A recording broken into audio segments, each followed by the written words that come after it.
The second one also was a lady.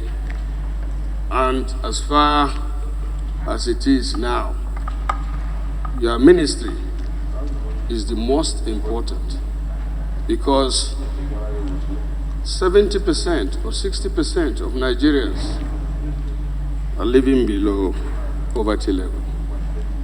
And the federal government deliberately have been making effort allocating huge sums of money to address the humanitarian crisis.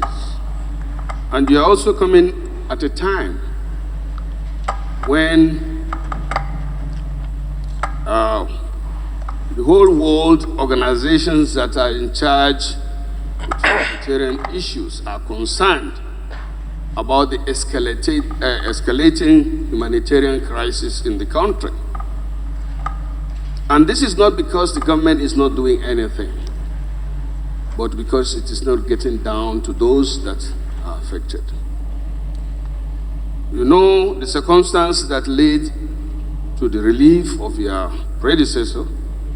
My question now is, as the first man to be appointed to that ministry, what will you do as a case of emergency to make sure that the humanitarian crisis we are seeing, we are facing, we are likely to face more, should be done? Unfortunately, you are ICT persons. Today's world, if we are serious, or let me say you are serious, we can start seeing the impact when you settle down. So how do you intend to do that? That will give us a lot of comfort if we get good answer from you. Thank you, Mr. President. Sadiq Suleiman from Kwara. He asks, how will this money being voted by the Senate and the National Assembly generally we get to the vulnerable group across the country? Let me start this way. After my appointment, I received calls from several people, and everybody that called me keep on showing the concern that with this level of poverty, and also with a new framework in the economic conditions of the country, the reforms that we're having, they keep on asking me, can you resolve the issue of poverty across the country? And I said, the issue of poverty reduction is a wholesome challenge that involves almost everybody, from National Assembly to several agencies, government, the agencies, private sector, development partners, and other people that will be involved. But this is what I would do that maybe we can add a little bit of impetus to the fight. I know that already there are steps that have been taken by government, and there are also steps that are taken by the ministry in streamlining and ensuring they have a register of poor people. That's the data.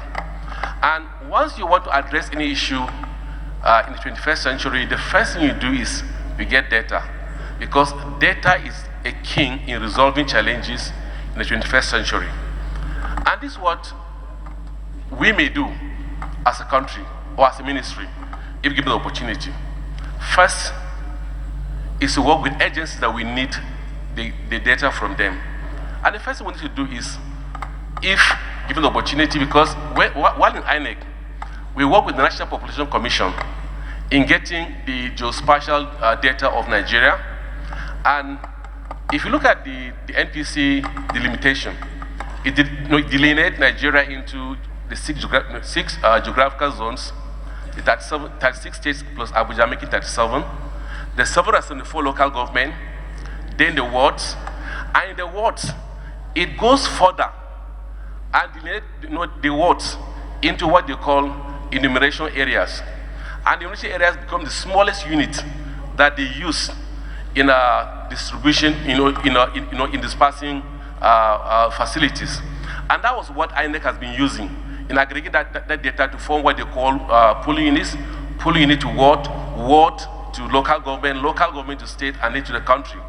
And the same thing that we must do in poverty alleviation, because you must get the map of the country from National Population Commission, get enumeration areas across all wards, and then you get the geospatial data of poor people distributed across the country. Now, and that will also involve going back to the data of the country. And if you look at the data that we have, we say 65% of poor people live in the north, and then 35% live in the south. That's 86 million people in the north are poor, while 47 people in the south are poor. But we must go further than that. Distribute these people by state.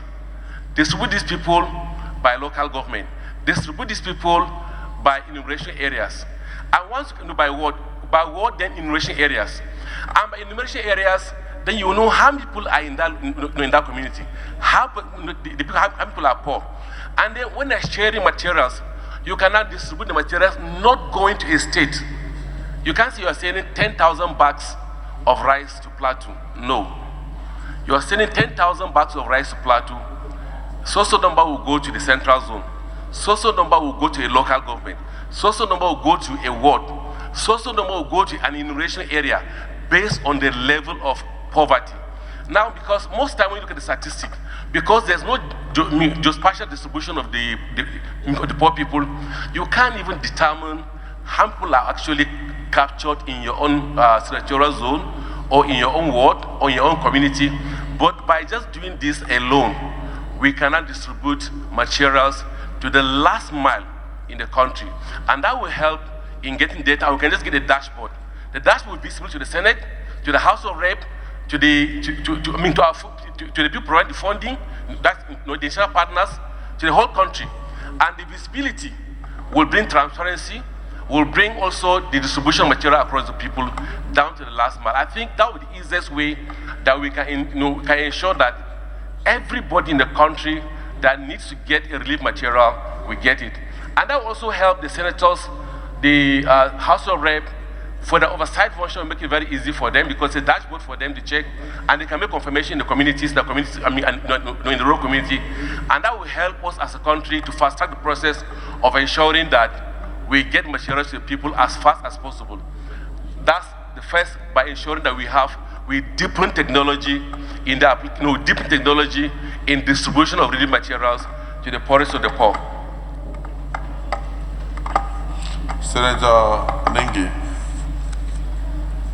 My name is Senator Abdul Lingi, and I represent Vouching Central of Vouching State.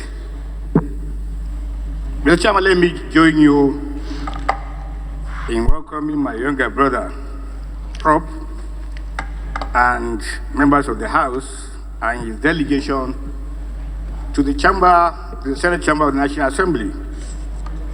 Without any doubt, he has said it himself. His father is a well-known name across Vouching State and Plateau State. The issue, one of the global trending issues at this moment is the issue of artificial intelligence. And looking at your background, Prof, what's your take about artificial intelligence,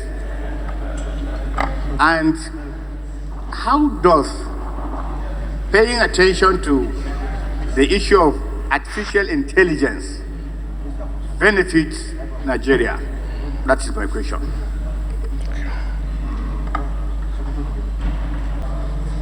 To be a minister of the Federal Republic of Nigeria, and even from all the comments, and if he's here to lecture us, we may not finish today. Is it the view of the Senate that he be allowed to take a power and go? Those who support say aye. Those against say nay. The ayes have it. Prof, you may take a power.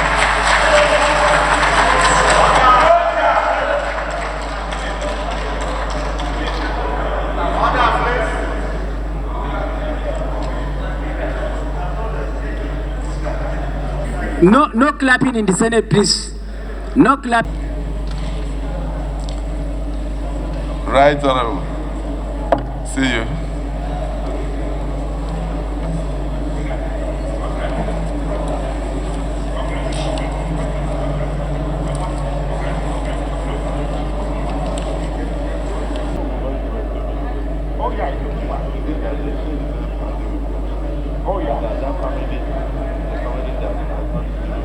because we have traveled, the dad has traveled, we are seeing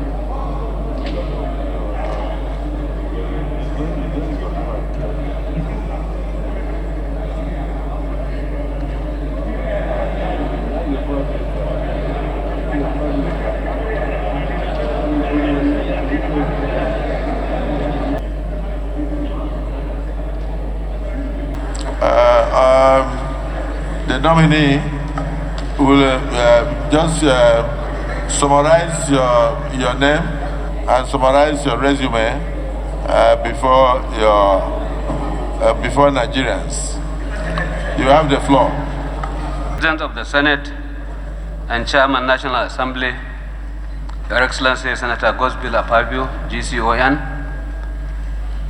the Deputy Senate President, His Excellency Senator Barrow Jibrin, CFR,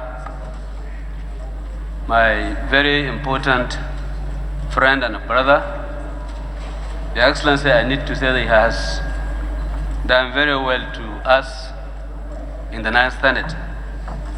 He is a member of the family of the police. Principal officers of the Senate, distinguished senators of the Federal Republic of Nigeria. With your permission, Your Excellency, I want to particularly recognize my leader, distinguished Senator Aliu Magatakardawamoko, Senator representing Sokoto Central. I also want to recognize, in particular, the senator from my zone, Sokoto Central, Sokoto South Senatorial District, His Excellency Aminu Waziri Tambuwal. My brother and friend, distinguished Senator Ibrahim Lamido, representing Sokoto East Senatorial District.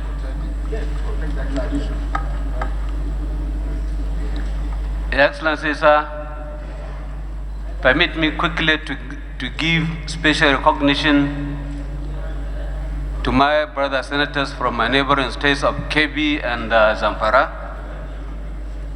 as well as my friend and brother, my classmate, distinguished Senator Danjuma Goji, who are all here present. Let me also recognize members of my delegation who are being ably led by the leader of the House of Representatives who are here with us.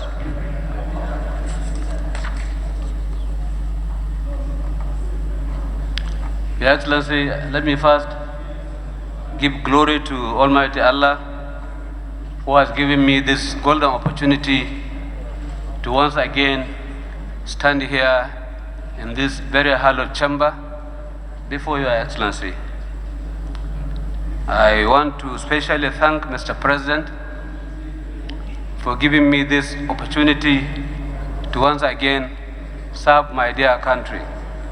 I want to assure him and assure all Nigerians that we will do our best to ensure that we align with the ideals and aspirations of Mr. President so that together we move this country forward.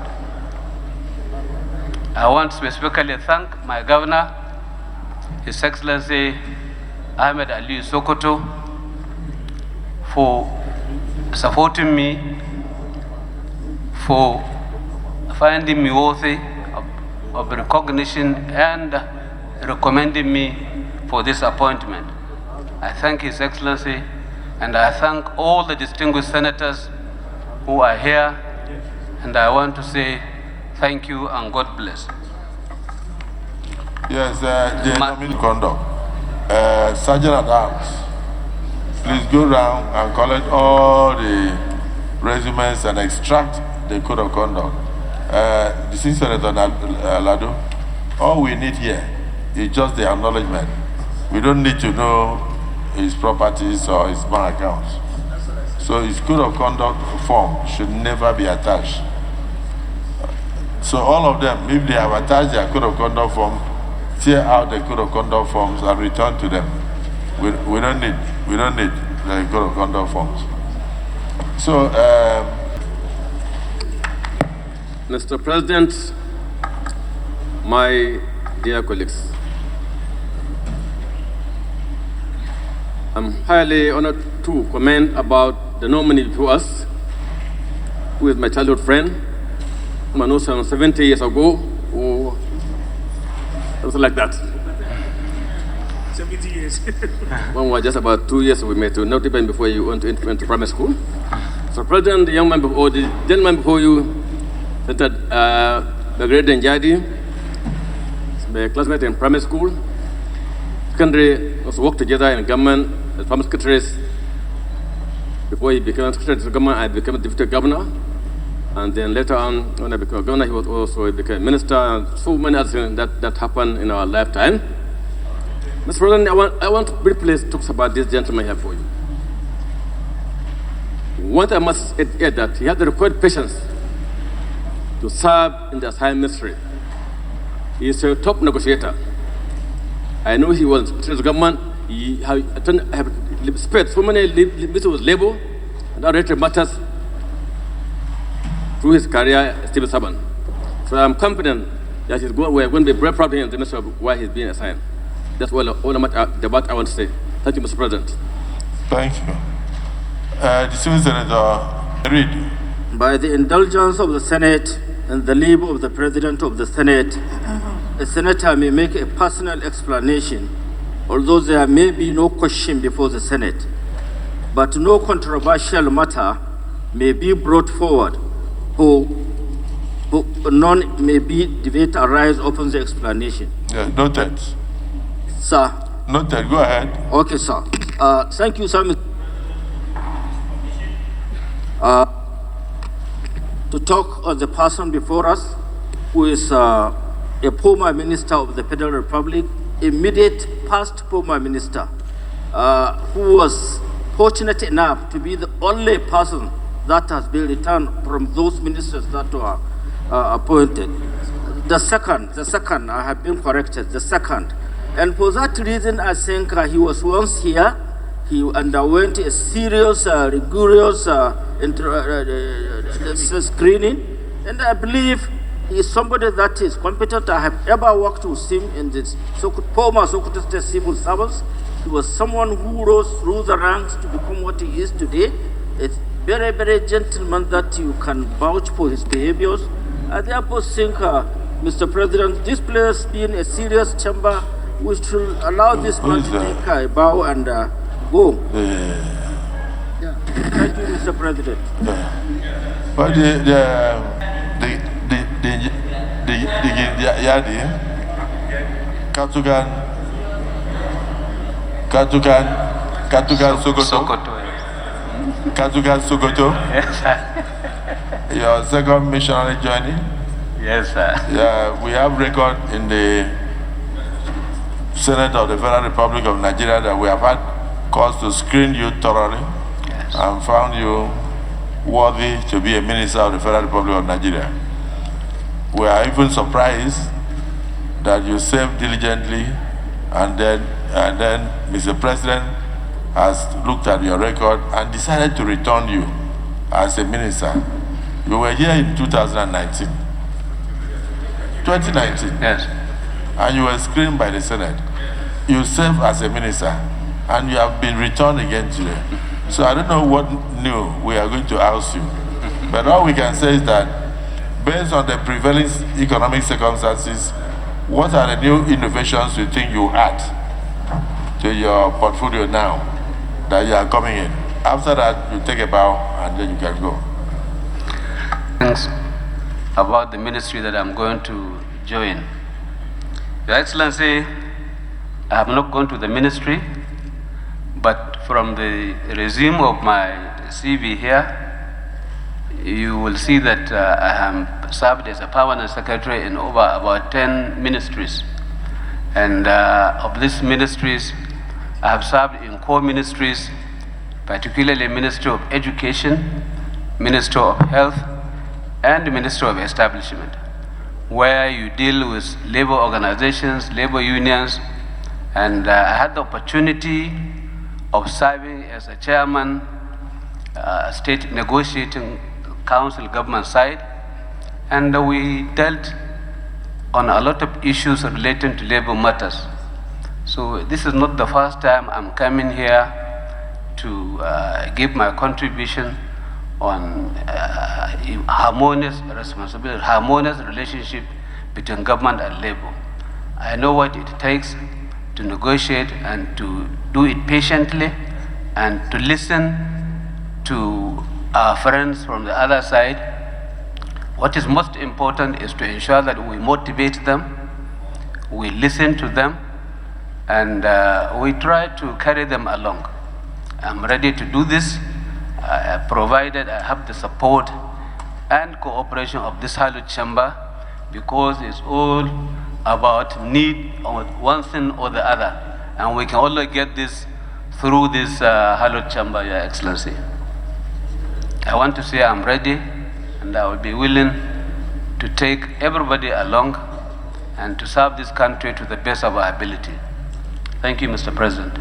Thank you. So you will employ a system of administration of the labor and the populace, so that they will understand government policies and then they will key into it. You will consult with them, you will carry them along. Very well, sir. And I mean, something is a terrain you are familiar with. Having served as a permanent secretary for almost 10 years, and having served as a minister of the Federal Republic. Is it the view of the Senate that this nominee be allowed to take a bow and go? Those in support say aye. Those against say nay.